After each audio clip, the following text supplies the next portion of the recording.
Installing that is a pain.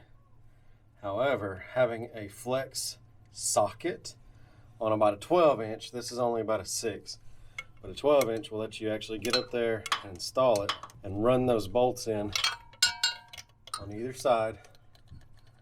You can actually get them in. I've also pushed this heat shield back, like most people say.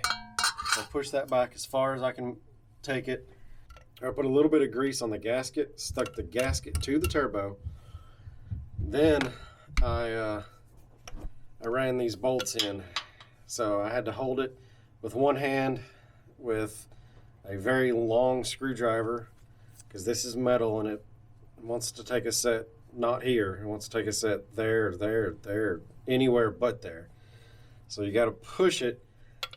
I got the first one installed right there, and then the second one I got in right there. I tried to do that one first but couldn't. The coolant line is a whole lot easier than the oil drain. But I've also got my turbo outlet off. I've got to put that on and put the exhaust back on. It's Allison swap, so I got to put the starter back on over here. I just had to have all of that off so I could have this room. But just wanted to show that for anybody else who's struggling on how to install that thing.